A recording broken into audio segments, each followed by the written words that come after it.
अस्सलामुअलैकुम जी। Particle physics chapter 2 the quark model. आज का टॉपिक हमारे पास है unification of weak and electromagnetic interactions के बारे में। तो शुरू करते हैं कि कैसे इसमें क्या क्या हर्डल्स थी, कैसे ये सक्सेसफुल हुई। तो फोर फंडामेंटल इंटरेक्शंस है हमारे पास: gravitational, electromagnetic, weak nuclear, strong nuclears. इन सारी इंटरेक्शंस को कलेक्टिवली गाज इंटरेक्शन बोला जाता है। अब ये जो गैज इंटरेक्शन है, ये किसके जरिए तकमील पाती है? हम कहते हैं मीडिएट होती है एक्सचेंज ऑफ इंटरमीडिएट पार्टिकल, जिनको गैज बोसॉन्स बोला जाता है। अब ये जो फोर्स होती है between the two particle proportional होती है प्रोडक्ट ऑफ देयर चार्जेस। अब ये चार्जेस के लिए इन्वर्टेड लिखा गया स्पेशल, यानी हर एक के लिए अलग अलग होगा, मगर हम एक ही नाम से चला रहे हैं जो एसोसिएट होगा उस इंटरेक्शन के जरिए। मिसाल के तौर पे इलेक्ट्रोमैग्नेटिक की बात की जाए तो इसमें वो जो पार्टिकल हैं जो मीडिएट करेंगे वो फोटॉन हैं। अब इनकी स्पिन 1 होती है, ये मैसलेस हैं और ये इलेक्ट्रिक चार्ज के यानी कॉरस्पॉन्डिंग पार्टिकल है। ठीक होगी बात? यानी जो हमने कहा था ना प्रोडक्ट ऑफ देयर चार्जेस, तो इनके जो कॉरस्पॉन्डिंग चार्जेस है वो इलेक्ट्रिक चार्ज है। इसी तरह वीक न्यूक्लियर की बात की जाए तो वीक न्यूक्लियर में बोसॉन्स होंगे W+, W- और Z न्यूट्रल। इनकी स्पिन भी 1 है और ये भी मैसिव होते हैं, यानी इनके पास मैस है। फिर ये वीक चार्ज की वजह से इंटरेक्ट करेंगे। ठीक होगी बात? इसी तरह स्ट्रॉन्ग न्यूक्लियर है। स्ट्रॉन्ग न्यूक्लियर में ग्लियॉन्स होते हैं, ये 8 तरह के होते हैं, इनकी स्पिन 1 है, ये भी मैसलेस है। फोटॉन भी मैसलेस हैं, ग्लियॉन्स भी मैसलेस हैं। और इन पे जो चार्ज होगा that is called colour charge. इसको हम लास्ट लेक्चर्स में डिटेल में देख चुके हैं। फिर ग्रेविटेशन की बात करें तो पार्टिकल का नाम है ग्रेविटॉन, ये अभी तक हाइपोथेटिकल है, और अगर ये ढूंढा गया तो पता चलेगा इसकी स्पिन 2 है और ये भी मैसलेस है। इसके कॉरस्पॉन्ड हम कहेंगे प्रोडक्ट ऑफ मैस और एनर्जी आ जाता है, यानी इसके चार्ज को मैस या एनर्जी बोलेंगे।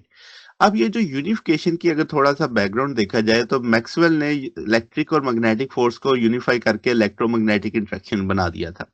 एल्बर्ट आइंस्टाइन ने, मगर उसे कामयाबी नहीं हुई, उसने ग्रेविटी और इलेक्ट्रोमैग्नेटिज्म को यूनिफाई करने की कोशिश की।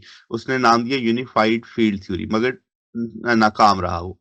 फिर 20वीं सदी में यानी 1950s के अंदर फोकस हो गया कि इलेक्ट्रोमैग्नेटिक और वीक फोर्सेस को आपस में जोड़ा जाए, जिससे एक नई थ्योरी की बुनियाद बनी जो आज हम पढ़ रहे हैं, इलेक्ट्रोवीक थ्योरी।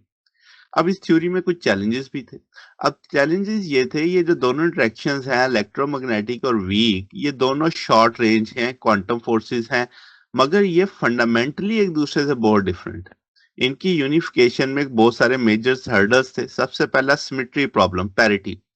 अब हमने पढ़ा हुआ है जो सिमेट्री होती, मिरर सिमेट्री जैसे हमने पढ़ी थी, तो आपके पास जो इलेक्ट्रोमैग्नेटिक कंजर्व है इंटरेक्शन, उसमें पैरिटी कंजर्व रहती है, यानी रिएक्शन के लेफ्ट और राइट दोनों एंड्स पे क्या है, सेम रहेगी। जबकि वीक जो इंटरेक्शन है उसमें वायलेट हो जाती है। अब थ्योरी ने प्रपोज किया कि बैलेंस करने के लिए एक न्यूट्रल वीक बोसॉन्स आने चाहिए, जिसे हम जी नॉट के तौर पे जानते हैं, जो मैथमेटिकल फ्रेमवर्क को बैलेंस कर देंगे। इसी तरीके से मैथ्स प्रॉब्लम है, गेज इनवेरियंस की बात की जाए तो हम कहेंगे जो स्टैंडर्ड गेज थ्योरीज हैं वो रिक्वायर करती हैं गेज पार्टिकल्स टू बी मैसलेस, यानी थ्योरी के अकॉर्डिंग मैसलेस होना चाहिए जैसे फोटॉन है। मगर जो वीक बोसॉन्स हैं वो हैवी होते हैं ताकि शॉर्ट रेंज जो वीक फोर्सेस की है उसको एक्सप्लेन किया जा सके, तो ये भी एक कन्फ्लिक्ट था। अब इसका सलूशन निकला हिग्स मैकेनिज्म से। डॉक्टर अब्दुल सलाम और विनबर्ग ने स्पॉन्टेनियस सिमेट्री ब्रेकिंग का कंसेप्ट इंट्रोड्यूस करवाया। उनके मुताबिक एक स्केलर यानी स्पिन 0 वाली हिग्स फील्ड हर जगह पे है स्पेस में। अब ये जो फील्ड जब हम ऐड करते हैं तो जो गेट बोसॉन्स हैं यानी डब्ल्यू और जी नॉट, वो मैस हासिल कर लेते हैं इस फील्ड से इंटरेक्ट करके, जबकि फोटॉन जो है वो मैसलेस रहते हैं। फर्मियास जो है, क्वार्क्स और लेप्टॉन्स, वो भी मैस हासिल करते हैं युकावा कपलिंग से, इसका हिग्स फील्ड से। तो इस थ्योरी ने प्रेडिक्ट किया एक फिजिकल हिग बोसॉन यानी स्केलर पार्टिकल को। फिर रीनॉर्मलाइजेशन प्रॉब्लम, ये भी बड़ा था कि क्वांटम फील्ड थ्योरी जो है वो उसके रिजल्ट्स इनफाइनाइट, जब हम मैथ उसका हायर ऑर्डर में जाते थे जो आंसर इनफाइनाइट आना शुरू हो जाता था।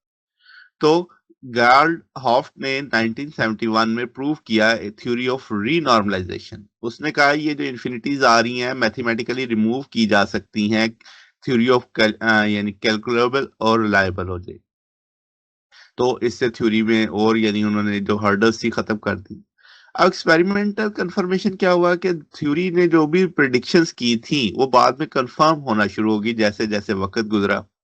सबसे पहले तो बोजान जैसे यहाँ पे प्रेडिक्ट हुआ था कि भाई बोजान एग्जिस्ट करेंगे, तो आपके पास डब्ल्यू प्लस जी नॉट बोजान जो है सर्न में 1983 में डिस्कवर्ड हुए।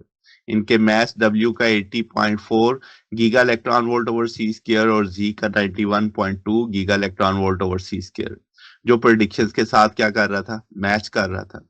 फिर वीक न्यूट्रल करंट्स का कंसेप्ट था कि भाई जो थ्योरी है प्रेडिक्ट किया था एक नई इंटरेक्शन, वीक इंटरेक्शन, जिसमें कोई भी चार्ज जो एक्सचेंज नहीं होगा, लेप्टॉन की आइडेंटिटी चेंज नहीं होगी, जैसे आप इस रिएक्शन में देख सकते हैं। अब जो न्यूट्रल करंट है वो भी सर्न में 1973 में डिस्कवर हो गए, जो फर्स्ट मेजर एक्सपेरिमेंटल सपोर्ट थी इस सारी थ्योरी के लिए।